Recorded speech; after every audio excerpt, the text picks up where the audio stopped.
We're talking with George Blytas, the author of The First Victory, Greece in the Second World War. Mr. Blytas, you wrote an almost 600-page book. Tell us a little bit about it.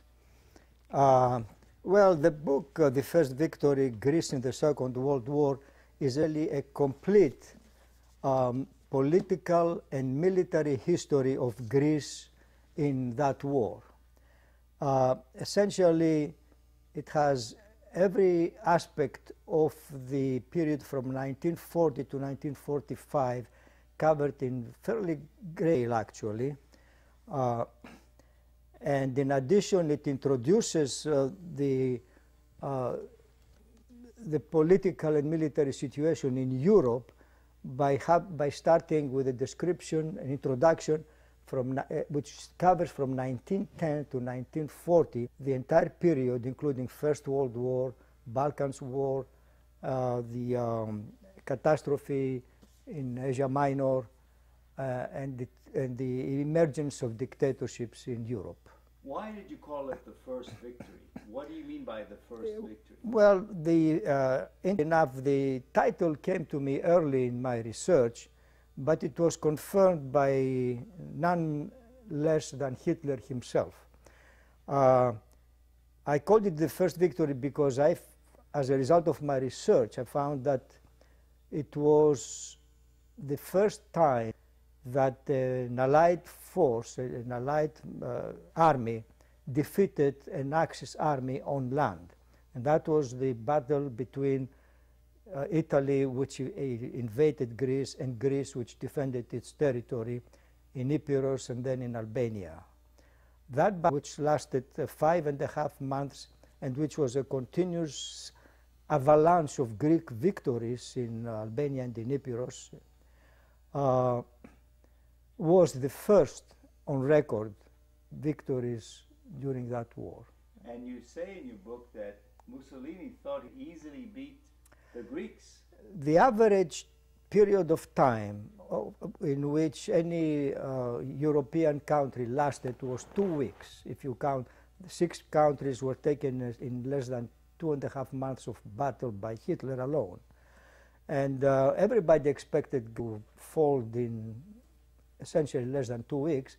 And then when it lasted 5.5 months and then again against Germany another 2 months, the victory, or rather the resistance of Greece, was a totally unexpected event. And unexpected events are what changes the course, what changed the course of a war. And you think because Greece resisted much longer than anyone thought they would, that in the end helped defeat Germany? To a very large extent, that is the theory behind the book, and I have shown by extensive documentation that both the outcome in the Eastern Front in Russia was very much influenced by what the Greeks did in that battle, but also something that has not been noticed by historians before, the outcome in the Mediterranean Sea and in North Africa were also very much affected by the resistance of the Greeks, both during the 7-month period of the battle for Greece and during the 3.5 years of the occupation, in which the Greek resistance played a significant role in modifying Hitler's plans.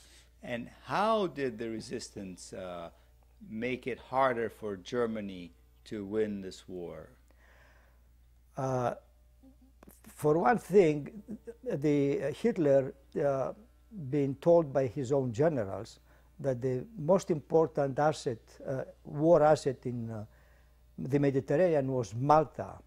But because he was involved with Greece, he elected to attack Crete first, and in the process he lost pretty much his entire parachutist force and was unable to then mount an effective force against Malta. By holding on to Malta, the Allies were able to send troops up to Italy, which in turn caused Germany to bring more troops in the Italian peninsula and that was very much a catalytic event in the outcome of the Second World War in Europe.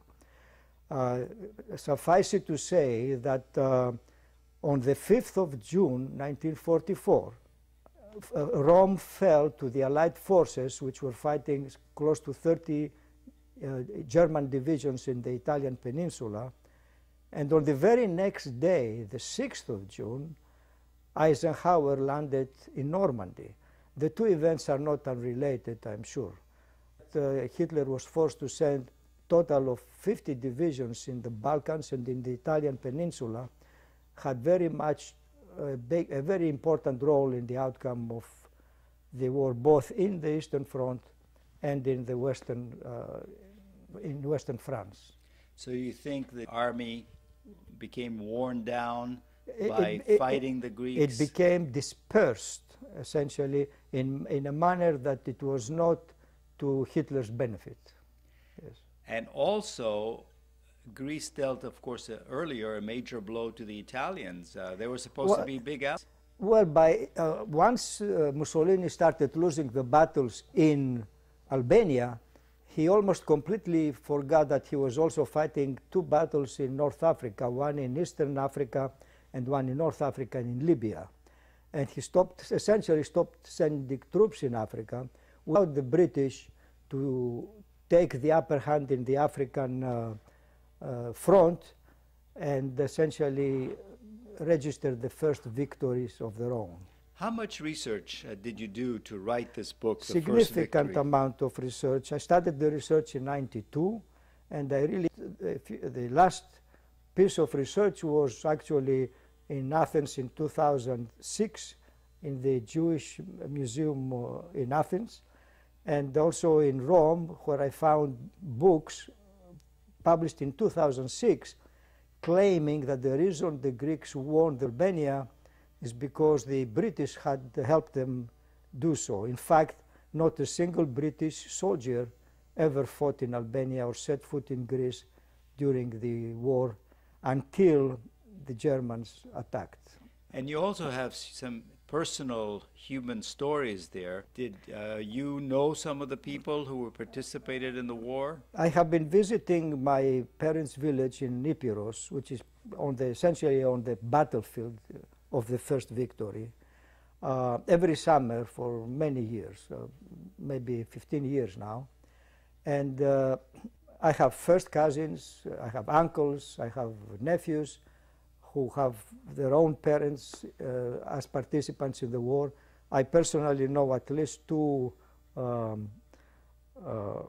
guerrilla leaders who fought against the Germans and the Italians.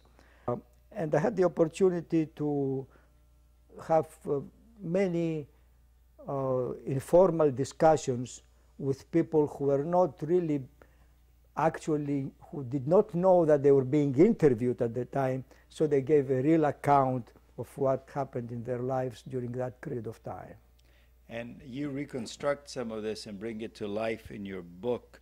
What is the biggest lesson that you hope people will learn from reading The First Victory, Greece in the Second World War? Well, I guess obviously one lesson is that no matter how small a country is, if they have faith in their own history, in their own nationality, they can probably overcome significant difficulties. And I hope this is a lesson of the Greeks of today, who also are facing significant problems.